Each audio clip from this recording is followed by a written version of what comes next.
Namaste. Welcome to the Panchasutra Yoga video series.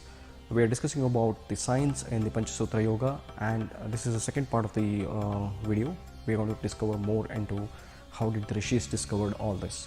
Before we dwell into the secret of rishis sitting in one place and discovering the whole universe, I'll tell you one more science that the rishis have actually been telling us for nearly 10,000 years now.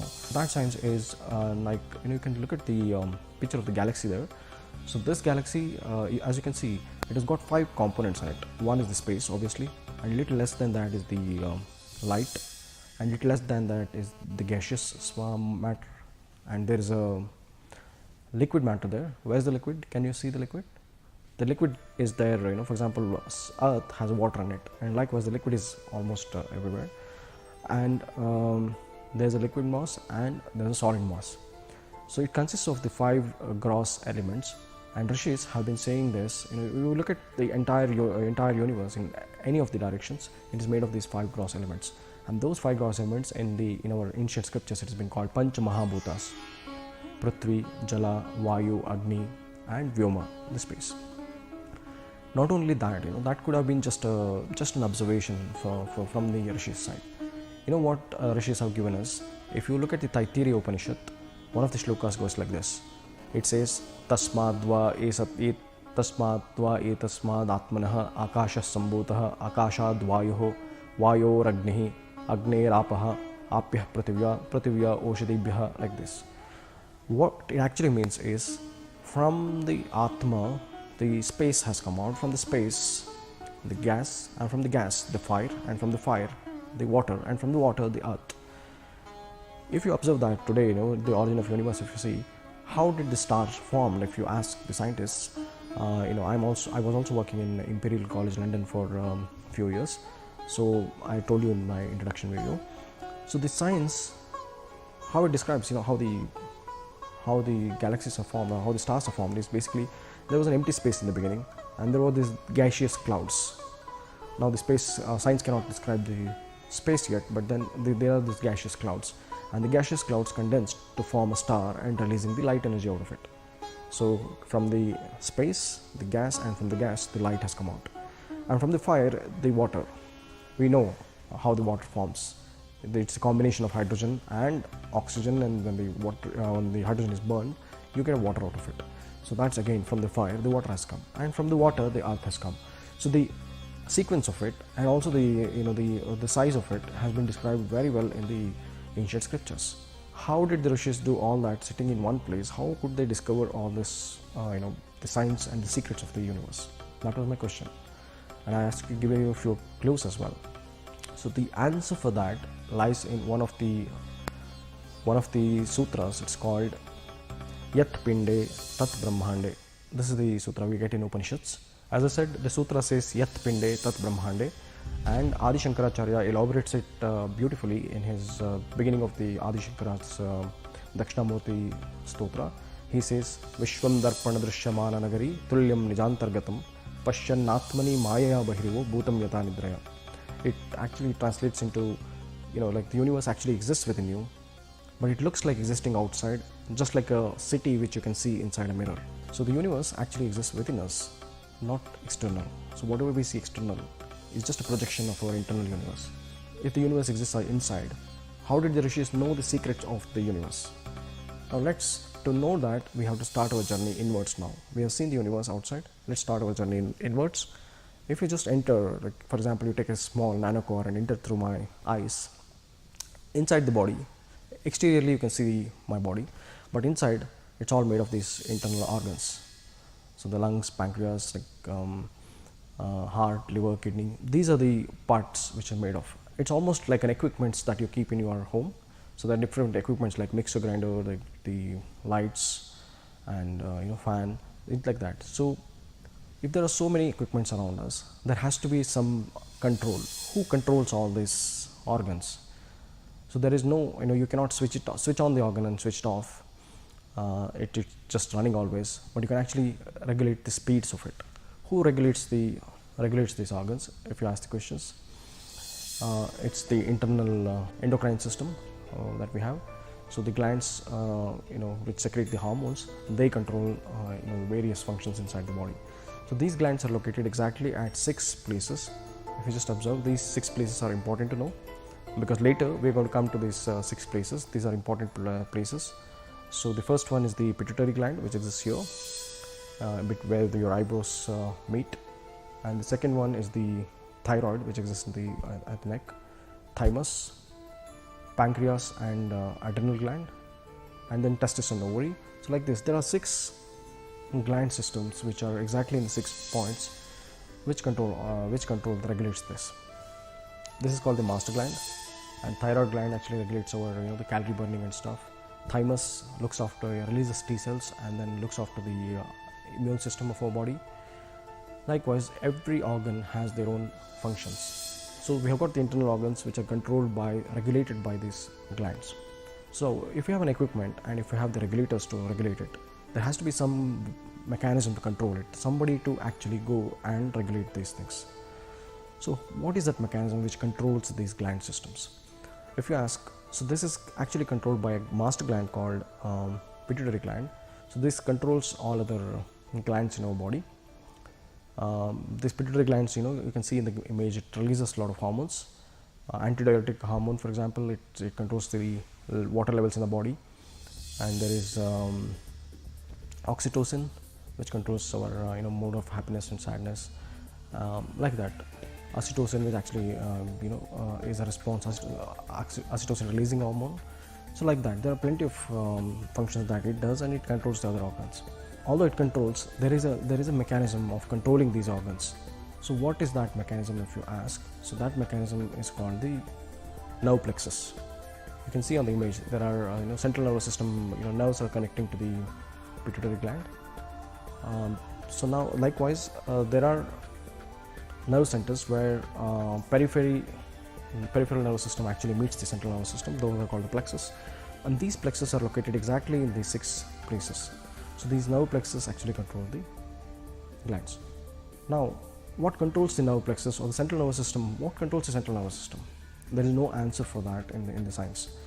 So, science is yet is discovering the central nervous system. But in our ancient systems, in these exact 6 places that you have seen, there are some called energy chakras, or the energy centers, which are located exactly in these 6 places. So this is called the Agna chakra, Vishuddhi, Anahata, Manipuraka, Swadhishta and Muladhara. Like this, the exact 6 places the chakras are located. These chakras are said to be the kind of universe which are within us. So they're called 6 chakras, and the 7th one is called Sahasrara. So putting all of them together forms 7 bhuvanas, and the 7 bhuvanas above and 7 bhuvanas below. So total 14 bhuvanas or 14 lokas, which is described in the scriptures, are said to be in this universe. 33 crore gods lives in this chakras. Now, for example, where does Vishnu exist? Vishnu exists in the Sahasrara chakra. Indra, for example, is in the Muladhara chakra. And the Kundalini Shakti, which raises, it can go from Muladhara to Sahasrara through various chakras. So and you can experience those lokas as you sit here. You can actually experience each one of these loka as the Kundalini raises and goes to these different levels. So that's how rishis are able to explain exactly what's going on in the universe sitting right here, because they can actually travel 14 bhuvanas sitting inside here. Now, if there are 33 crore gods and 14 bhuvanas, is there something which actually controls all these chakras? Is there a center of energy which actually energizes this? Kundalini Shakti is a consciousness which is enlightening, but what controls the chakras? What energizes these chakras? That is the fundamental secret that I'm going to reveal you today. This is a secret which is kept in until chakras. We know in general language, and you can go to any part of India and you can get this information. But to know what exists beyond chakras and what powers these chakras, you need to come to the yogic path, and the root of the yogic path is this Panchasutra yoga, which has been practicing from 6,000 years. And here they describe something beyond chakras. So the chakras, to understand that, let's have a look at what chakras consist of and where does the chakras exist. Our central nervous system, we think if I ask you a question, where is your brain? You'll show here. Most part of the, these so-called experts and the scientists used to believe the brain exists only in our skull. But we know that it's not just in the skull. The brain actually runs through our backbone. It's called brain stem. So our ancient rishis knew that it's not just here. The backstem also counts. That's why all the important chakras, out of the 7 chakras, almost 5 of them are there in the backbone itself. So in this chakras, backbone, if you look at it, this is called Sushumna Nadi. There are 3 important nadis: Ida, Pingala and Sushumna. So the central portion, whatever is inside our backbone, it is called the Sushumna, the material inside our backbone. So this material is divided into 3 parts. As you put for example, you take 3 pipes, put one pipe under inside the other. So you look at it. So that's the structure of the Sushumna Nadi or backbone. So the outermost is called the Vajrani, or it's called it's as strong as a diamond. That's called Vajrani, and the inner one is called the Chitrani. Chitrani is actually means the definition of Chitrani is Vidyan Mala Vasundhara. So it's a chain of lightnings. That's what they say. So the Vajrani outermost is the toughest part, remember this, and the inside is the Chitrani, which is the lightning part of it, the chain of lightnings. And there is a hole inside this. The center core part is called the Brahmanadi, or the empty space, the very tiny hole. It's called a Brahmanadi. Now this is actually, what's happening here. The chakras are present in the Chitrani. If you look at take a comparison to what science says about our backbone. Backbone is formed of the strongest bone outside, and inside that we've got the neuron networks, which actually conducting the neuron signals, which are the chain of lightnings, and some space in between that. Now, so this Chitrani consists of all the chakras. Now, if there has to be a source of control, as we are traveling, we started from the universe, we traveled inside, we come to our body, we traveled inside. As we are traveling, we are actually centering down. So like that, so if there is an energy, if there is something which is energizing, it has to be in the center. It has to be in that Brahmanadi. So the secret of that Brahmanadi is the part of the Panchasutra yoga. We are going to detail that. So here inside the Brahmanadi, where exactly these 6 chakras are found, there are 6 lights or 6 lingas which are found, Jyotirlingas. This linga actually. Linga's definition is Liyate Gamyate iti Linga. This is the primal material from which the entire universe is made of. This is also called the Parabrahma. So that exists within this Brahmanadi. That's why it's called Brahmanadi. And in the exact 6 places, these lingas are located and they've been enumerated and named. So the first linga is called the Achara Linga, which is golden yellow color, which is in the Kanda, which is the lowest part of in the Muladhara Chakra, in between the Muladhara Chakra. The first linga is there, it's called the Achara Linga. And in Swadhisthana, there is a Guru Linga, which is white color. And in the Manipuraka, there is a Shiva Linga, which is green in color. And in the Anahata, we've got a linga called Chara Linga. This is a coral red in color. And also we've got a blue color linga in the neck, inside our Vishuddhi chakra. This is called the Prasad Linga, and there is a transparent linga which is like which is made of kind of a glass. We call it as made of Spatikamani. So that exists, Spatikamani kind of thing, that exists inside the Agna chakra. So that's the structure. These are the lights which are energizing, which are actually giving the life force for these chakras. So this is what energizes and sustains the life. So the definition of Brahma is Bruhatvat Brahmanatvat Brahma. The Brahmana means actually something which actually nourishes the universe.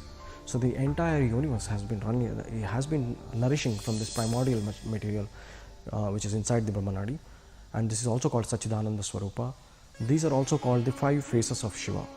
See, the lowermost part is the Sadhyojata face of Shiva, and then the Vamadeva face of Shiva, Aghora, Tatpurusha, and Ishana faces of Shiva. And in the Agna Chakra, you find the 5 faces of Shiva, which 5-faced Shiva is called Ishana Murti. Ishana Murti has one body and 5 faces, whereas the other chakras that we're talking about is the individual faces of Shiva. So this is the secret of the Panchasutra Yoga.